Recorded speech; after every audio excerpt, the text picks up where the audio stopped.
Boundary कहाँ गई?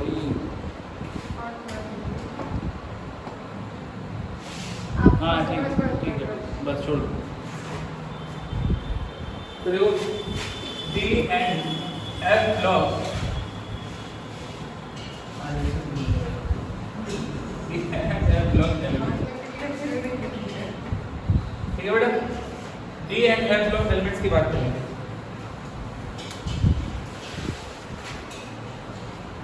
तो कहानी ये है कि अब तक हम लोग ये पढ़ चुके हैं कि हमारा जो ये पीरियोडिक टेबल था, इसमें बहुत अच्छे से चीज़ें समझ में आया। ये जो ग्रुप नंबर ये 1 है, ये ग्रुप नंबर 2 है, ये 13 से लेकर 18 ग्रुप है, और ये जो हॉरिजॉन्टल लेफ्ट टू राइट जो सीरीज होती है इनको पीरियड्स है, क्या कहते हैं? पीरियड। तो ये फर्स्ट पीरियड हो गया, ये सेकंड पीरियड हो गया, ये थर्ड पीरियड हो गया, और ये आपका फोर्थ पीरियड हो गया। तो फोर्थ पीरियड से डी ब्लॉक का स्टार्टिंग होता है, और फोर्थ पीरियड में डी ब्लॉक का जो पहला एलिमेंट होता है वो होता है स्कैंडियम। क्या होता है? स्कैंडियम। और उसी सीरीज का जो लास्ट एलिमेंट होता है उसको हम कहते हैं जिंक। क्या कहते हैं? जिंक। स्कैंडियम के नीचे आता है इट्रियम, लैंथेनम, एक्टिनियम। कैसे याद रखोगे? स्कूटर यामा लाओ ऐसी, बोलो स्कूटर यामा लाओ ऐसी। आपको मैं लेफ्ट टू राइट वाला भी ट्रिक दे सकता हूँ, लेकिन आप किसी तरीके से, चाहे अपने निमोनिक से याद कर लो, चाहे नेट से निकाल लो, चाहे मेरे थ्रू याद कर लो, मगर याद कर लो कि यार स्कैंडियम के बाद क्या कौन सा एलिमेंट आता है, ये दिमाग में होना चाहिए। तो कैसे याद रखना है? जैसे ये वाला था, science teacher Vipin Kripalani Monday Friday को नहाकर जाएंगे। क्लियर? उसी तरीके से और सारे भी होते हैं। तो स्कैंडियम होता है एटॉमिक नंबर 21 से स्टार्ट, और जिंक होता है एटॉमिक नंबर 30 तक बंद। जिंक के नीचे आता है बेटा कैडमियम, और कैडमियम के नीचे आता है क्या? मरकरी। क्या आता है? मरकरी। तो डी ब्लॉक एलिमेंट्स में हम सबसे पहले बताया था स्टार्टिंग फ्रॉम फोर्थ पीरियड। और सुनो, फोर्थ पीरियड अगर है, फोर्थ पीरियड है, तो जो फोर्थ पीरियड जो पीरियड नंबर है वो क्या बताता है? पीरियड नंबर क्या बताता है? नंबर ऑफ शेल को बताता है। लास्ट मतलब कौन से शेल पे इलेक्ट्रॉन भर गया। चुपचाप बेटा बैठ जाओ, बात मत करना, ठीक है? तो अगर फोर्थ पीरियड की बात बेटा होती है तो वो क्या बताती है? नंबर ऑफ शेल को बताती है। क्लियर है? तो अगर हम यहाँ पे फोर्थ पीरियड की बात करें तो कौन सा इलेक्ट्रॉन किसमें भरा जाएगा? 4s और 4p। सेट बना लो s और p का। 4s 4p का सेट बना लिए। इसके अंदर लिखोगे n-1d, तो क्या आ जाएगा यहाँ पे? 3d। क्या आ जाएगा यहाँ पे? 3d। n-2f, 2f पॉसिबल होता ही नहीं, ये हो जाएगा 4s 3d और 4p यूज होंगे यहाँ पे। 4p में इलेक्ट्रॉन जाता नहीं, क्योंकि 4p में अगर इलेक्ट्रॉन जाएगा तो वो p ब्लॉक एलिमेंट हो जाएगा। लास्ट इलेक्ट्रॉन हमेशा किसमें जाता है? d में। d ब्लॉक एलिमेंट में लास्ट इलेक्ट्रॉन किसमें जाता है? d में। क्लियर? तो यहाँ पे क्या हो गया? 4s और 3d का यूज होगा इस वाले पीरियड में, फोर्थ पीरियड में। जब मैं फिफ्थ पीरियड की बात करूंगा, फिफ्थ पीरियड की बात करूंगा, तो फिफ्थ पीरियड में क्या यूज होगा? 5s और 5p का सेट यूज होता है, और अंदर क्या होता है? n-1d, तो 4d बीच में लग जाता है। इलेक्ट्रॉन 5p में जाएगा नहीं, क्योंकि 5p में चला गया तो वो p ब्लॉक एलिमेंट में जाएगा। 5p का डब्बा तो रहेगा लेकिन वो खाली रहेगा, तो 5s और 4d यूज होगा। तो फोर्थ पीरियड में 3d यूज हुआ, फिफ्थ पीरियड में 4d यूज हुआ, सिक्स्थ पीरियड में कौन सा यूज होगा? 5d, और सेवेंथ पीरियड में कौन सा यूज हो गया? 6d। तो हर बार n-1d यूज हो रहा है। इलेक्ट्रॉन किस में जा रहा है? n-1d में। मतलब फोर्थ है तो थर्ड 3d में जाएगा, फिफ्थ है तो 4d में जाएगा, सिक्स्थ है तो 5d में जाएगा। तो इसलिए हम बोलते हैं इसको 3d ट्रांजिशन सीरीज। क्या बोलते हैं? 3d transition series. स्कैंडियम से लेकर जिंक तक हम क्या बोलते हैं उसको? 3d transition series. ऑल्दो ये फोर्थ पीरियड का है, लेकिन ट्रांजिशन सीरीज किसका है? 3d का। फिफ्थ पीरियड को क्या बोलते हैं? 4d transition series. Sixth period को क्या बोलते हैं? 5d transition series. और आपके सिलेबस में ये तीन सीरीज को आपको दिमाग में रखना है, 3d सीरीज, 4d सीरीज और 5d सीरीज। क्लियर है? अरे बोलो भाई। अच्छा सुनो, दूसरी बात, हम मैजिक नंबर का एक कंसेप्ट बताए थे कि अगर डी ब्लॉक के अंदर 18, 18 और 32 का होता है magic number.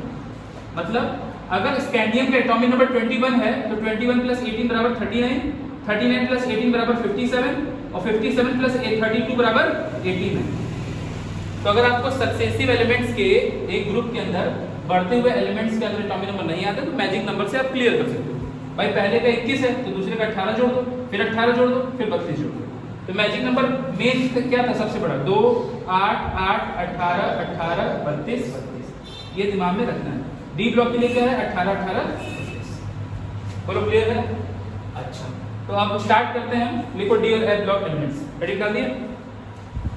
D and F block elements. क्या हो गया?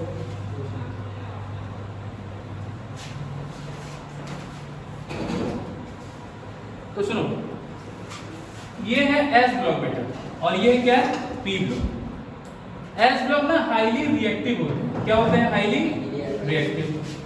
और जो पी ब्लॉक होते हैं ना, वो भी मोस्टली जो होता है वो कोवेलेंट बॉन्ड का फॉर्मेशन करते हैं। कौन सा बॉन्ड? कोवेलेंट। और ये जो होते हैं मोस्टली आयनिक बॉन्ड बनाते हैं। और बीच में कौन रह गया? D block. बीच में कौन सा रह गया? D block. तो बीच में आपका रह गया डी ब्लॉक।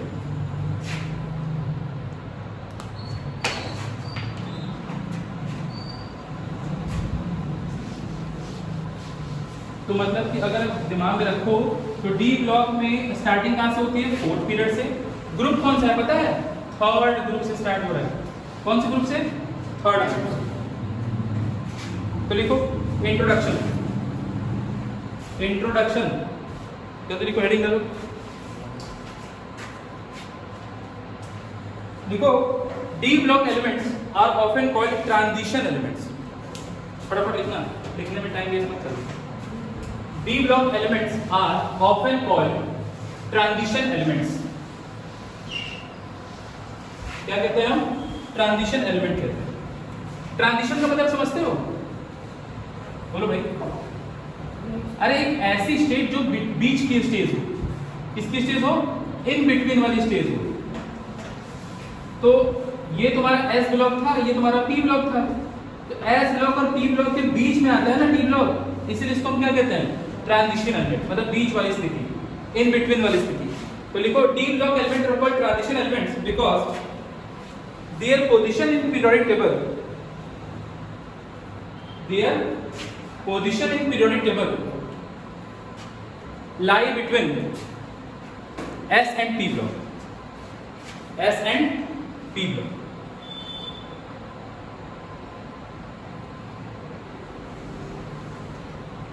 डी ब्लॉक को हम क्या कहते हैं? दूसरा नाम क्या है डी ब्लॉक का? Transition element. याद रखना, दिमाग में रखना। डी ब्लॉक का दूसरा नाम क्या है? Transition element. ओके भाई, नेक्स्ट पॉइंट लिखो। नेक्स्ट पॉइंट लिखो, पॉइंट नंबर 2। ट्रांजिशन एलिमेंट्स पहले देख लो इधर। देखो यार, जो ट्रांजिशन एलिमेंट्स होते हैं ना, उनके पास होता है, उनका कैरेक्टरिस्टिक क्या होता है? पहली बात तो एस ब्लॉक और पी ब्लॉक के बीच में पाए जाते हैं, इसलिए उनको ट्रांजिशन एलिमेंट्स कहते हैं। अब डी ब्लॉक एलिमेंट को ट्रांजिशन एलिमेंट्स कहा जाता है। और ट्रांजिशन एलिमेंट्स वो होते हैं जिनपे इनकम्प्लीटली फिल्ड डी सबशेल हो। क्या हो? इनकम्प्लीटली फिल्ड डी सबशेल हो। इसका मतलब बेटा देख भाई, डी में टोटल कितने डब्बे होते हैं? 5 बन गया। अभी कंप्लीटली फिल है क्या? इनकम्प्लीट है। अभी भी इनकम्प्लीट, अभी भी इनकम्प्लीट, अभी भी इनकम्प्लीट, अभी भी इनकम्प्लीट। हाफ फिल्ड है वो अलग बात हो गई, है तो इनकम्प्लीट। अभी भी इनकम्प्लीट, अभी भी इनकम्प्लीट, अभी भी इनकम्प्लीट, अभी भी इनकम्प्लीट। इसका मतलब कि D1 से लेकर D9 तक, मतलब 9 इलेक्ट्रॉन। अभी देखो 2 4 6 8 और 1 9, D9 तक लेकर जो होता है वो क्या है? ट्रांजिशन एलिमेंट्स उनको कहते हैं। क्या कहते हैं? Transition elements. लेकिन अगर फुल्ली फिल्ड हो गया डी, तो वो ट्रांजिशन एलिमेंट नहीं रहा। भले ही इलेक्ट्रॉन डी में गया, लेकिन फिर भी उसको हम ट्रांजिशन एलिमेंट नहीं कहते हैं। याद रखना, इसका मतलब पहली बात तो अगर डी में इलेक्ट्रॉन जा रहा है तभी तो उसको डी ब्लॉक कहते हैं। लास्ट इलेक्ट्रॉन किस में जा रहा है? डी में, इसलिए डी ब्लॉक कहते हैं। लेकिन डी इलेक्ट्रॉन क्या होना चाहिए? इनकम्प्लीटली फिल्ड होना चाहिए। क्या होना चाहिए? इन, जैसे D1 क्या है? Incompletely field. हाँ, ये डी ब्लॉक में जाएगा। अगर लास्ट इलेक्ट्रॉन D2 बना रहा है तो ये भी जाएगा। D3 बना रहा है, D7 मतलब D10 तक, D9 तक तो जाएगा, लेकिन D10 फुल्ली फिल्ड हो गया, तो ये ट्रांजिशन एलिमेंट नहीं है। और D0 बताओ ट्रांजिशन एलिमेंट है कि नहीं? अबे वो डी ब्लॉक के अंदर ही नहीं है, तो वो ट्रांजिशन कैसे होगा? तो अगर D0 हो तो भी ट्रांजिशन नहीं है। ये दिमाग में रखना, नोट क्या रखना है? न तो D0 है और न तो D10, ये दोनों क्या है? Non transition. क्या है? Non transition elements. Non transition elements. बोलो बात क्लियर है? तो आगे तो शब्दों में लिखा है, देखो ट्रांजिशन एलिमेंट्स है, ट्रांजिशन एलिमेंट्स है an incompletely filled D subshell. Transition element have an incompletely filled D subshell. Full stop. Full stop. A transition element may be defined. A transition element may be defined as, transition elements किनको कहते हो? जिनके element के D subshell incompletely field हो, उनको हम क्या कहते हैं? ट्रांजिशन एलिमेंट कहते हैं। अगर कंप्लीटली फिल्ड हो गया तो ट्रांजिशन एलिमेंट नहीं। अच्छा, दूसरी बात चलो लिख लो, transition elements have incompletely filled D subshell हो गया। अ ट्रांजिशन एलिमेंट में be defined as the element whose atom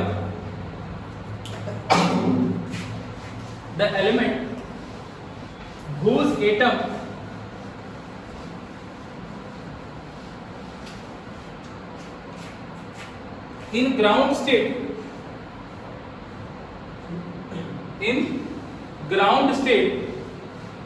or OR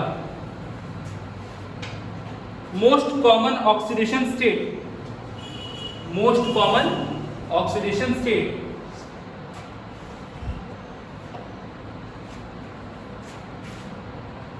whose element in ground state or in most common oxidation state have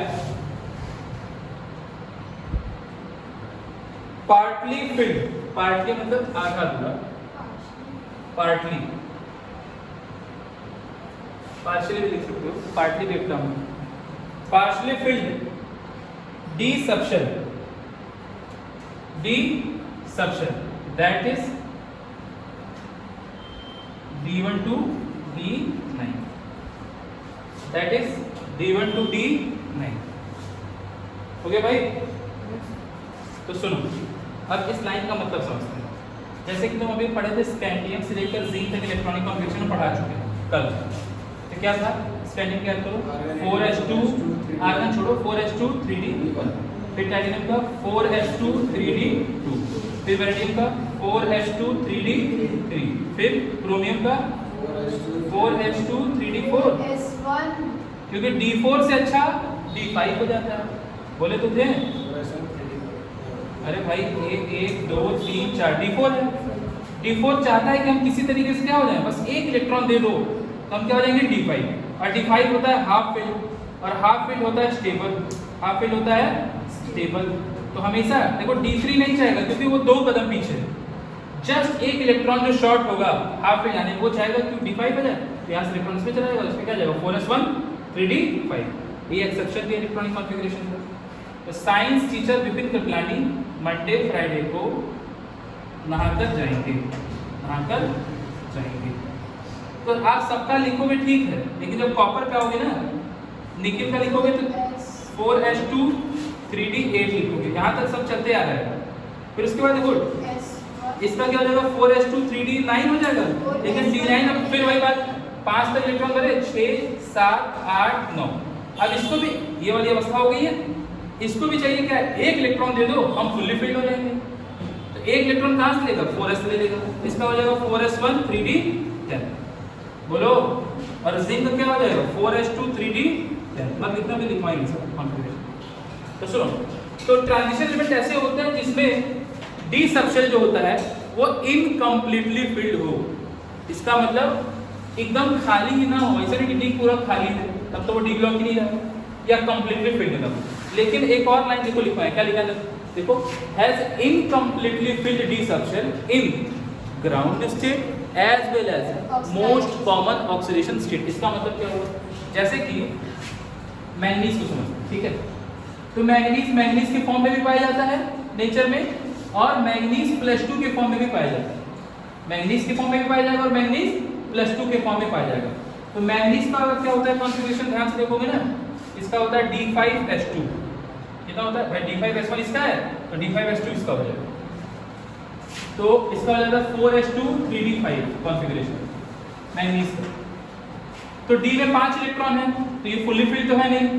अब Ms+2 में अगर करेंगे तो electron कहाँ से निकालेंगे, यहाँ से निकालेंगे कि यहाँ से निकालेंगे, बोलो आउटर मोस्ट सेल से इलेक्ट्रॉन निकालते हैं हमेशा। जब भी इलेक्ट्रॉन निकालेंगे कहां से निकालेंगे? आउटर मोस्ट सेल से। तो यहाँ पे क्या हो जाएगा? 4s0 और 3d 5। तो यहाँ भी इनकम्प्लीटली फिल्ड है, यहाँ भी इनकम्प्लीट फिल्ड है। आओ कॉपर की बात करते हैं। अच्छा, पता चला एक में कंप्लीट। ऐसा भी पाया जाता है कि ग्राउंड स्टेट मतलब कि जिसमें कोई ऑक्सीजन स्टेट ना हो, न्यूट्रल टाइप। अगर वहां पे पता चला कि इनकम्प्लीटली फिल्ड है, लेकिन जो कॉमन ऑक्सीजन स्टेट होता है उसमें कंप्लीटली फिल्ड हो जाए, तो दोनों में इनकम्प्लीट होना चाहिए। अब एग्जांपल दिखाते हैं। जैसे कॉपर का देखो क्या होता है, ये एक एक्सेप्शन था ना, D9 चाहता है 1 इलेक्ट्रॉन आ जाए, D10 हो जाए। तो कॉन्फ़िगरेशन है 4s1 3d10। देख लो भाई। और कॉपर प्लस का कितना हो जाएगा? कॉपर प्लस नेचर में पाया जाता है, तो क्या हो जाएगा? 4s0 3d10। और कॉपर प्लस 2 भी नेचर में पाया जाता है, क्या हो जाएगा? 4s0 3d8। नहीं भाई, एक इलेक्ट्रॉन निकालो, यहाँ से एक इलेक्ट्रॉन निकालो तो +1 से +2 हो जाएगा। तो अब यहाँ से सारा इलेक्ट्रॉन निकाल दिए, अब यहीं से निकालोगे ना 3d। अब सुनो, ये ग्राउंड स्टेट है कॉपर का, और ये पहला ऑक्सीडेशन स्टेट है और ये दूसरा ऑक्सीडेशन स्टेट है। मतलब एक इलेक्ट्रॉन निकाल दिया गया ग्राउंड से तो ये बन गया, और एक और इलेक्ट्रॉन निकाल दिया गया तो ये बन गया। क्या इसमें फुल्ली फिल्ड है? डी फुल्ली फिल्ड है? क्या है इसमें? डी फुल्ली फिल्ड है। अच्छा, क्या इसमें डी फुल्ली फिल्ड है? क्या इसमें डी फुल्ली फिल्ड है? तो उस हिसाब से अगर देखा जाए तो कॉपर क्या है? तो ग्राउंड में तो नहीं है, लेकिन इसके जो कॉमन ऑक्सीजन स्टेट में है, इसीलिए कॉपर ट्रांजिशन एलिमेंट है। भले ही ये फुल्ली फिल्ड है, लेकिन इनका जो कॉमन ऑक्सीजन स्टेट निकल के आया वहां पर देखो D9 आ गया। कॉपर +2 ये नेचर में पाया जाता है, ये दिमाग में होना चाहिए। तो इसकी वजह से ये ट्रांजिशन एलिमेंट है। आइए जिंक की बात करते हैं। इसकी जिंक, कैडमियम की मरकरी। तो क्वेश्चन बोर्ड में आएगा तो यही चलेगा और डेफिनेट आता है कि जिंक कैडमियम मरकरी का कॉन्फ़िगरेशन देखते हैं। देखो कॉपर जिंक फैमिली का है। नहीं, कॉपर देखो ये कॉपर ये आता है, जिंक है, तो फैमिली अलग-अलग है, अलग-अलग ग्रुप है। अच्छा, जिंक के जस्ट नीचे आता है कैडमियम, और कैडमियम के जस्ट नीचे आता है मरकरी। याद रखना, सुन रहे हो? इसका कितना है बेटा? 4s2 3d10। अब n की संख्या बढ़ा दो, 4s लिखा है तो यहाँ पे लिख दो इसका 5s2, और 3 की जगह यहाँ लिख दो 4d10। उसी तरह से n की संख्या फिर बढ़ाओ तो 6s2, और ये क्या जाएगा? 5d10। ये तीनों का कॉन्फ़िगरेशन हो गया एक ग्रुप के अंदर, जिंक कैडमियम मरकरी। अब सुनो मेरी बात, जिंक का इलेक्ट्रॉनिक कॉन्फ़िगरेशन कितना बेटा? देखो बताओ कितना है? जिंक का 4s2 सब बोलिए। 3d10। कौन नशे में भाई? नींद लग रहा है क्या? जिंक का कितना है? 4s2 3d10। कैडमियम का कितना है? कैडमियम का 5s2 4d10। और मरकरी का कितना है भाई? 6s2 5d10। 6s2 5d10। एक बात बताओ भाई, बात मत करो। जिंक का ये ग्राउंड स्टेट है, कैडमियम का ये ग्राउंड स्टेट है, मरकरी का ये ग्राउंड स्टेट है, और तीनों में D क्या है? 10 D10 D10। मतलब तीनों में कंप्लीटली फिल्ड है, तीनों में कंप्लीटली फिल्ड है। जैसे कॉपर में कंप्लीटली फिल्ड था, तो कॉपर में कंप्लीटली फिल्ड था तब इसको ट्रांजिशन एलिमेंट बोले थे, फिर भी बोले थे। क्यों? क्योंकि इसका जो कॉमन ऑक्सीजन स्टेट आया उसमें कंप्लीटली फिल्ड नहीं, D9 आ गया, D9 इनकम्प्लीट हो गया। लेकिन इसका भी चेक कर लेते हैं, यहाँ पर तो कंप्लीटली फिल्ड है, तब तो नॉन ट्रांजिशन हो जाएगा, नॉन ट्रांजिशन हो जाएगा।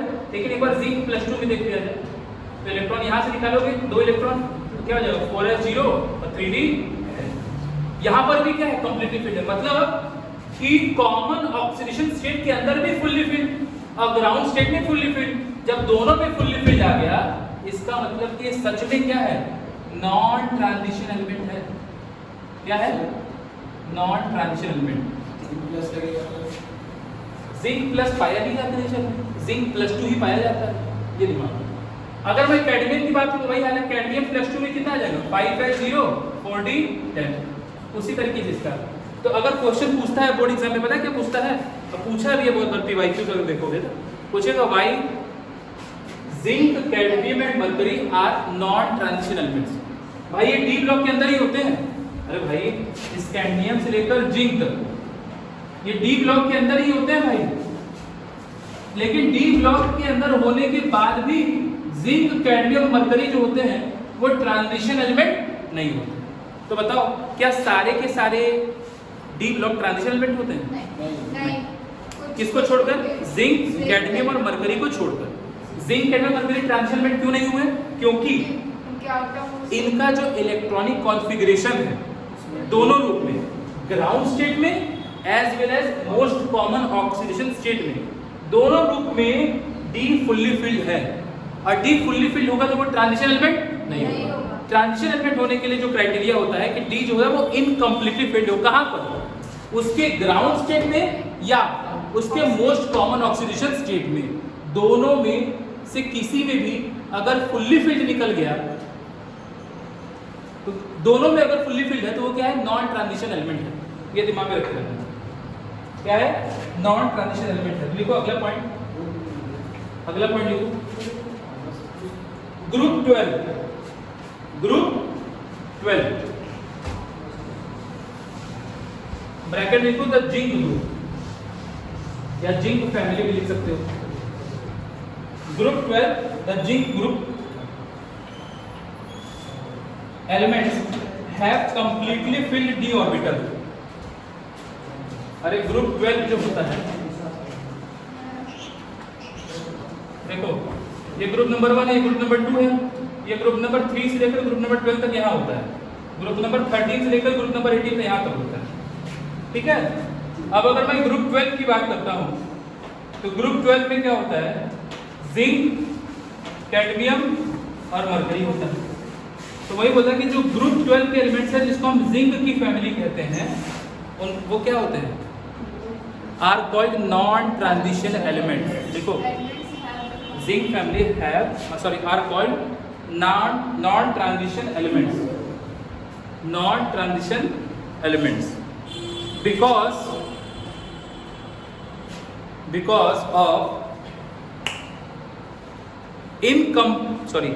of completely filled D subshell, completely filled D subshell,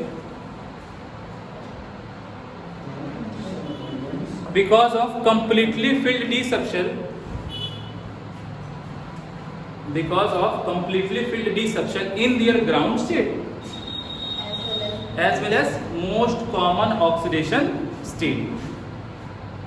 ground state में और मोस्ट कॉमन ऑक्सीडेशन स्टेट में दोनों में क्या है? ये कंप्लीटली फिल्ड। D10 नहीं आ रहा बार बार, और D10 आ रहा है, एक बार में D9 नहीं आ गया, एक बार में D8 नहीं आया। अगर D9 आ भी गया तब उसको ट्रांजिशन बोल सकते थे। जैसे कि कॉपर का देखो ना, इधर देख लो, कॉपर का ग्राउंड स्टेट में कितना लिखा है? 4s1 3d10। तुम कह दोगे सर इसमें भी D फुल फिल्ड है, तो इसको आप कहे ट्रांजिशन एलिमेंट कह रहे हैं। इसलिए कह रहे हैं क्योंकि जो कॉपर का जो ये वाला ऑक्सीजन स्टेट है, कॉपर +2, इसके अंदर D9 आ गया। D9 होता है इनकम्प्लीट फिल्ड। तो जरूरी नहीं है ग्राउंड में अगर फुल्ली फिल्ड है तो वो नॉन ट्रांजिशन हो गया। उसका जो कॉमन ऑक्सीजन स्टेट में अगर इनकम्प्लीट फिल्ड आ गया तो मतलब ये क्या है? ट्रांजिशन एलिमेंट है। क्लियर है? चलो ये बात समझ। नेक्स्ट तो लिखो general electronic configuration, general electronic configuration. तो जनरल इलेक्ट्रॉनिक कॉन्फ़िगरेशन क्या हो रहा है बताओ? आउटर मोस्ट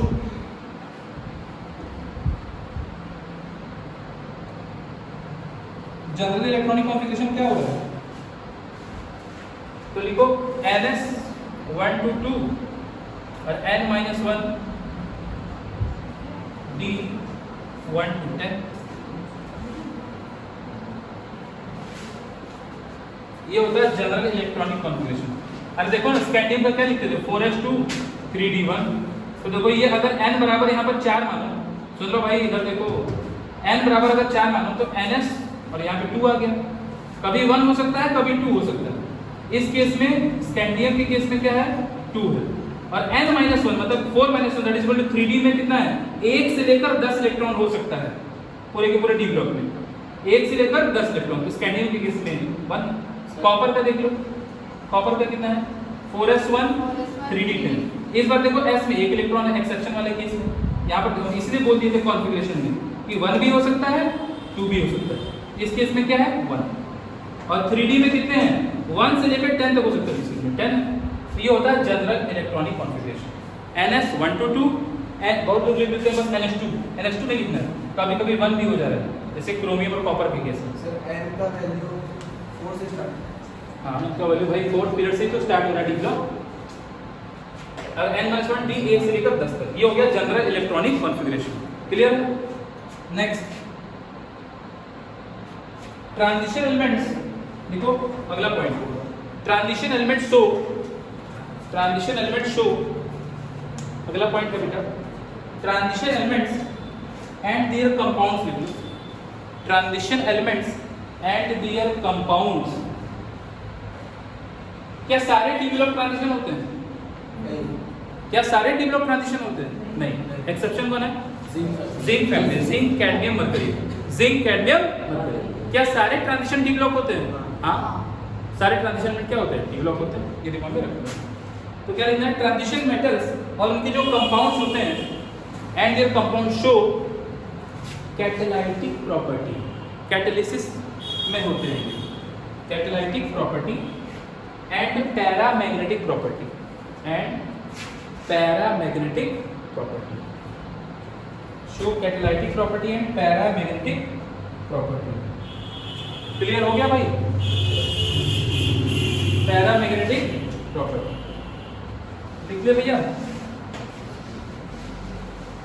अब एक बड़ा सा वाइट एक पेज लो, उसको छोड़ दो, उसमें हम क्या करेंगे?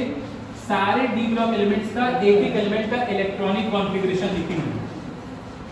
एक एक एलिमेंट का हम क्या लिखेंगे? Electronic configuration.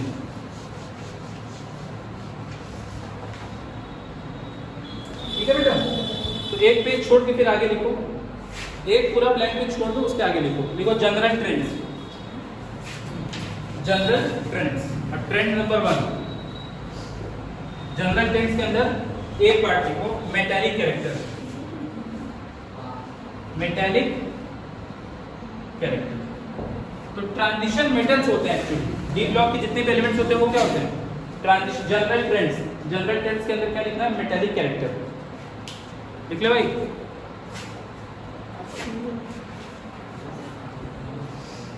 ट्रांजिशन, अब सुनो, देखो ये न्यूक्लियस के चारों शेल्स हैं, मतलब न्यूक्लियस के सराउंडिंग शेल्स हैं। तो जो आउटर मोस्ट शेल होता है उसको हम कहते हैं अल्टीमेट सेल। क्या कहते हैं? अल्टीमेट सेल, अल्टीमेट सेल, या बहुत लोग बोलते हैं वैलेंस शेल। क्या बोलते हैं? Valence shell. उसके अंदर वाला जो सेल होता है उसको हम बोलते हैं पेनल्टीमेट सेल। क्या बोलते हैं? Penultimate shell. और उसके भी अंदर जो होता है उसको हम बोलते हैं प्री पेनल्टीमेट सेल। क्या बोलते हैं? Pre penultimate shell. इसको कॉन्सेप्ट में लिख लेना। अच्छा, स्कैंडियम 21 का कॉन्फ़िगरेशन क्या बैठ रहा था? 4s2 3d1।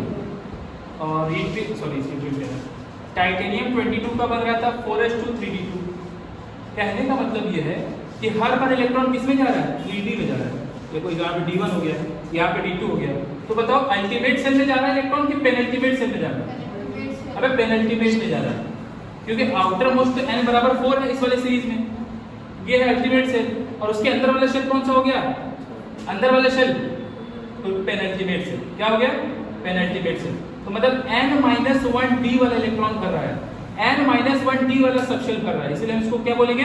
Penultimate shell. तो लिखो पॉइंट का लिखना मेटालिक कैरेक्टर में। Point number 1, in D block element, in D block elements, in d block elements the penultimate shell, the penultimate shell of electron is expanding। बार बार कौन सा भर रहा है? पेनल्टीमेट शेल भर रहा है। जैसे जैसे हम आगे बढ़ेंगे डी ब्लॉक में, the penultimate shell of electron is expanding. Sir D block में पीरियड में जाना पड़ता है, पीरियड वाइज, पीरियड वाइज ही बात करेंगे। Penultimate shell of electron is expanding, thus they have many physical and chemical properties in common। Thus they have many physical and chemical properties in common। मतलब most of the D block elements के ना property same ही होते हैं sir. thus they have many physical and chemical properties in common। इसका मतलब बताओ। D block मतलब D block elements में पीरियड एलिमेंट पेनल्टीमेट सेल में बहुत रहता है। ये लोग की फिजिकल और केमिकल प्रॉपर्टी सेम हो गई। देखो ना, स्कैंडियम की जगह जिंक तो तुम जा रहे हो तो हर बार कौन सा पढ़ा है? D1, D2, D3, D5, D5, D6 पढ़ रहा है ना। इसका मतलब इलेक्ट्रॉन D में जा रहा है तो आउटर मोस्ट तो वैसे ही पड़ा है ना, 4s2 एक्सेप्शन को छोड़ दो एक बार के लिए, तो हर बार क्या आ रहा है 4s2 4s2, मतलब आउटर मोस्ट कॉन्फ़िगरेशन सेम लग रहा है, अंदर वाला इलेक्ट्रॉन बढ़ा रहा है। तो आउटर मोस्ट अगर सेम है मतलब सबकी प्रॉपर्टी क्या है? लगभग सेम है। सबके सब मेटालिक प्रॉपर्टी शो करते हैं डी ब्लॉक में, सबके सब कैसे?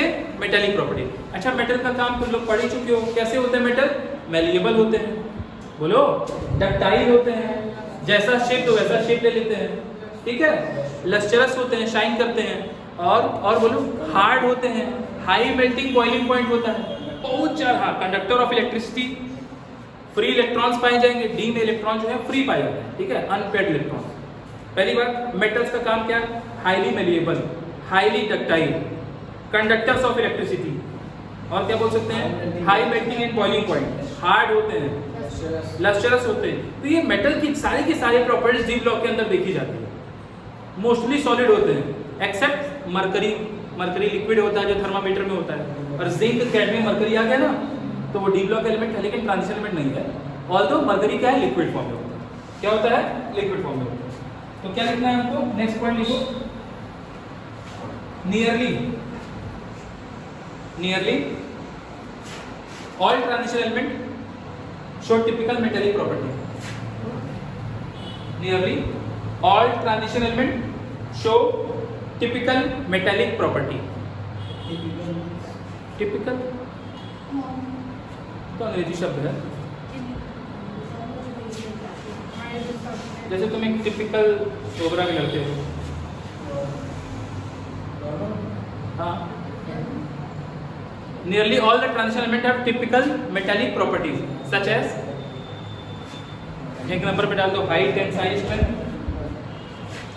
टेंसाइल स्ट्रेंथ का मतलब समझते हो ना भाई? ये मेटल नहीं भाई, हाँ ये मेटल है, अब इसको खींच रहे हैं, खींच ही नहीं पा रहे, मतलब इसकी मजबूती बहुत ज़्यादा, मतलब एक तनाव नहीं है, प्लास्टिक नहीं है, सॉरी, हाईली टेंसाइल स्ट्रेंथ है, मतलब कि वो खींचेगा, ठीक है, स्ट्रेंथ बहुत तेज है उसको, तो वही है मेटल्स का, वही तो होता है। तो हाई टेंसाइल स्ट्रेंथ, फिर हाई डक्टिलिटी,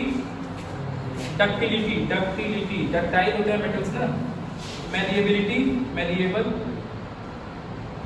ये सब क्या है? मेटल की प्रॉपर्टीज हैं, high tensile strength, ductile, malleable, और क्या बोलेंगे?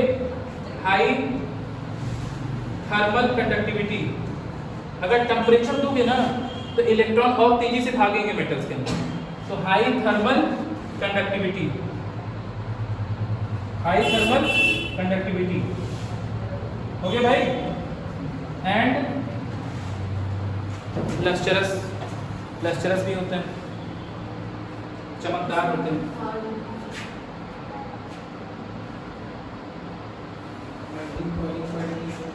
और लिखवाएंगे फिर आगे। थर्ड, वेरी हार्ड, क्या है? Very hard. और ये वोलेटाइल हो पाएंगे क्या? बहुत कम वोलेटाइल, भाई कहाँ उड़ेगा, क्योंकि मेल्टिंग पॉइंट बहुत ज़्यादा है, तो बॉइलिंग पॉइंट भी बहुत ज़्यादा है, और टेम्परेचर लेवल अगर किसी तरह लिक्विड बनेगा तो वो वेपर तो बना नहीं पाएगा, तो लो वोलेटाइल, लो वोलेटिलिटी लिखो, लो वोलेटिलिटी, लो वोलेटिलिटी। टाइम कितना हो रहा है? हो गया? स्कैंडियम से जिंक तक जब हम लिख रहे थे तो science teacher Vipin Kripalani Monday Friday को शहादत जाएंगे। तो यहाँ पर तुम भर रहे हो, पता है क्या? H2D1, 4-3 नहीं लिख रहे इस बार, H2D1 भर लो, यहाँ पर H2D2 भर लो, यहाँ पर H2D3 भर लो, यहाँ पर बताओ D3 से डायरेक्ट D4 नहीं आएगा, D5 आ जाएगा, तो S1D5, फिर क्या रहेगा? H2D5, D5 दो बार आ गया, तो स्टेबल है तो दो बार आना चाहेगा। फिर क्या बोलेंगे? H2D6, H2D7, H2D8, इस बार D9 में रहेगा, S1D10, फिर S1 तो फुलफिल है, हाईली स्टेबल है, दो बार आएगा जीवन में अपने, हाँ H2D1। तो कहने का मतलब ये है, जब हम स्कैंडियम की बात किए, एक डी में इलेक्ट्रॉन आया, टाइटेनियम में 2 आया, अरे पहले ऐसे सब एक एक डब्बे को अनपेयर्ड इलेक्ट्रॉन एक इलेक्ट्रॉन भर लेते हैं, फिर उसके बाद पेयरिंग करते हैं ना विद अपोजिट स्पिन। तो ये D1 है, इसके केस में D2 है, इसके केस में D3 है, इसके केस में D4 नहीं, अब क्या हो जाएगा D5। तो क्रोमियम में पहली बार हाफ स्टेबल हो गया, क्रोमियम में पहली बार हाफ स्टेबल हो गया। उसके बाद भाई H2 बना, फिर उसके बाद आयरन में D6। सुनो, मैक्सिमम अनपेयर्ड इलेक्ट्रॉन कहां पे रहेगा? तो आंसर है क्रोमियम। किस बात है हंसी बताओ, हंसी आ रही किस बात है उनको बता दो ना। हाँ, या तो पागल हो या तो पागल हो, सीरियस हो नहीं, हमको बता दो किस बात पे हंसी है। हाँ तो नहीं बता जैसे तो यहाँ हंसो ही मत, क्योंकि सब रीजन पूछेंगे। तो why you are trying to love, ठीक है, तो सीरियसनेस में आ जाओ थोड़ा। देखो D1, D2, D3, D5। अब सुनो, क्रोमियम में सबसे पहले हाईएस्ट अनपेयर्ड इलेक्ट्रॉन पाया, क्या है? Highest unpaired electron. अरे बोलो। उसके बाद जैसे ही मैंने आयरन में किया तो D6 हो गया, अब पेयरिंग स्टार्ट हो गई। अब पहले अनपेयर्ड इलेक्ट्रॉन कितने थे? 5। अब आयरन में गए तो ये D6, अब कितने हो गए? केवल 4। कोबाल्ट में अब कितने हो गए? सिर्फ 3 बचे। मतलब स्कैंडियम से लेकर जब क्रोमियम तक जा रहे थे तो नंबर ऑफ अनपेयर्ड इलेक्ट्रॉन्स बढ़ते चले जा रहे थे। पहले D1 था 1 अनपेयर्ड इलेक्ट्रॉन, फिर D2 था 2 अनपेयर्ड इलेक्ट्रॉन, फिर D3 था, फिर D4 था, D5 था। लेकिन जैसे ही हम आयरन से स्टार्ट हुए तो D6 आ गया, D6 आ गया तो अनपेयर्ड इलेक्ट्रॉन सिर्फ 4 बचे। D7 आ गया तो अनपेयर्ड इलेक्ट्रॉन सिर्फ 3 बचे। D8 आ गया तो अनपेयर्ड इलेक्ट्रॉन सिर्फ 2 बचे। क्लियर है? तो मतलब क्रोमियम ही एक ऐसा एलिमेंट था जहाँ पे सबसे पहले सबसे ज्यादा अनपेयर्ड इलेक्ट्रॉन आया। अब क्रोमियम के जस्ट नीचे आता है बेटा मॉलिब्डेनम, और मॉलिब्डेनम के जस्ट नीचे आता है टंगस्टन।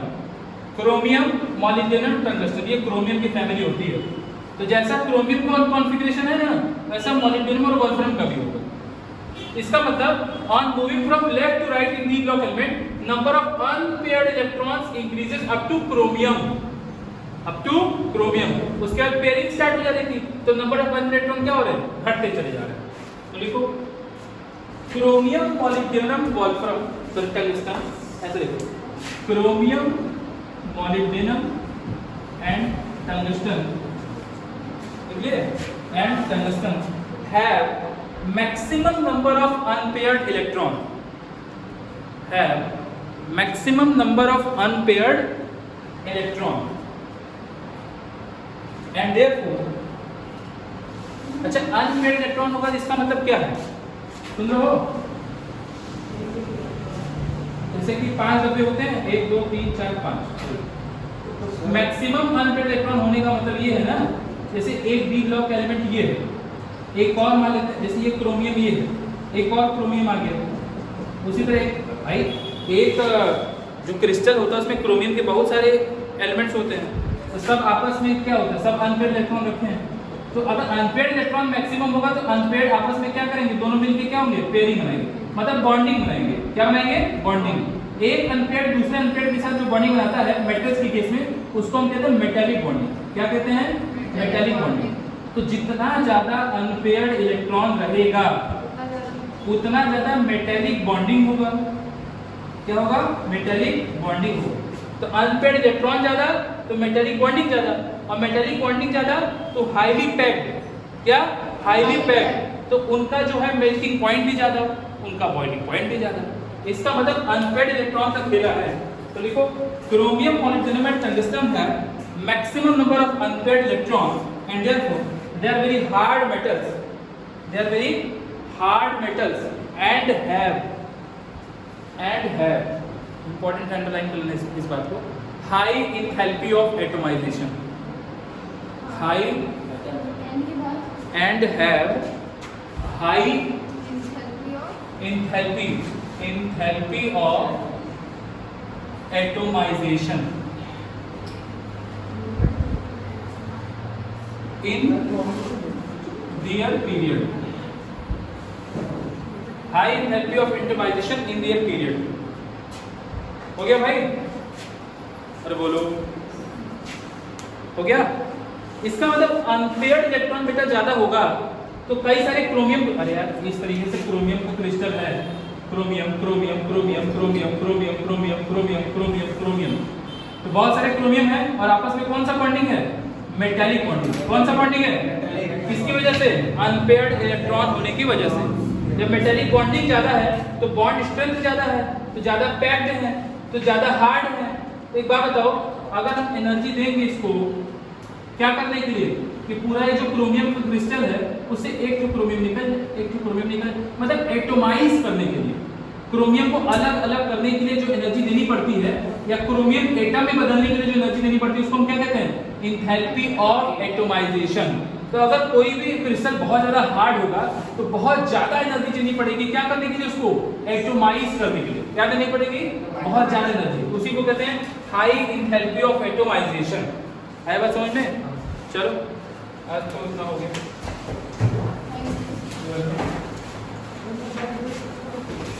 पासवर्ड बता दो। हाँ, मैं फीस कौन लाया है? लेकिन मेरा पासवर्ड चेंज कर दिया। अरे यार पहले फीस बताओ।